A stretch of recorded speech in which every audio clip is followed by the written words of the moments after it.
Good evening and thanks for joining us. Police in Toronto are treating the vicious murder of a woman in February as an act of terrorism after discovering evidence it may have been motivated by violent misogyny. The charges are a first for Canada. The suspect, who is a minor, is alleged to have entered a massage parlor in downtown Toronto brandishing a machete. He was first charged with murder and attempted murder. That's now been upgraded to a terrorism charge. Police found evidence he was linked to the so-called incel movement, men who believe the world is stacked against unattractive heterosexual men. It is a growing threat. It festers online, and as Jeff Semple explains tonight, this pandemic could be making it worse. Jeff?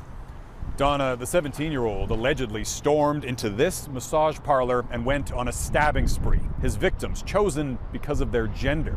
Now, for the first time anywhere in the world, police are calling this type of attack terrorism. The attack on the massage parlor left one woman injured and another dead. Ashley Noel Arzaga, a 24-year-old mother. One of the survivors spoke to Global News by phone. She was an amazing mother. She was the brightest character ever. Police say their alleged attacker was inspired by incel, short for involuntary celibates. The misogynist movement promotes violence against women. But never before has an incel-linked attacker been charged with terrorism. This charge is really huge news for Canada and internationally. Terrorism charges in Canada have traditionally been reserved for Islamist extremists, inspired by groups such as Al-Qaeda and the so-called Islamic State. What's required under the Canadian Criminal Code is that the intent is to intimidate the public, so to create fear in the public. And that's precisely what incels call for when they're perpetrating violence. Since 2014, incel-inspired attacks in Canada and the United States have killed around 50 people, including 10 victims of Toronto's van attack a couple of years ago.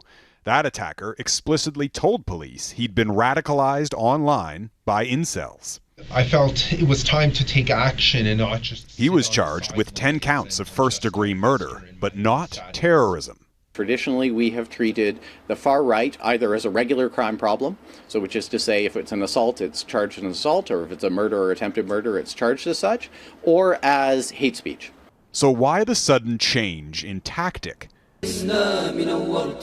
Security experts say Islamist extremism remains the #1 terrorist threat in Canada, but incel and other far-right groups are fast catching up. It really signals that the Canadian government is taking, right-wing extremism, but particularly misogynistic violence very, very seriously and elevating it to the level of terrorism. This also means that now all of the tools and techniques that intelligence and security services use to combat terrorism can now be deployed against this threat.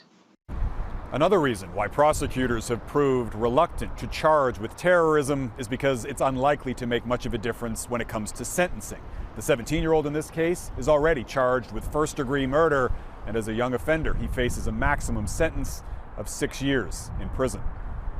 Donna? Jeff Semple in Toronto, thank you. You can read more about incel extremism and why it is on the rise. That's on our website, globalnews.ca/globalnational.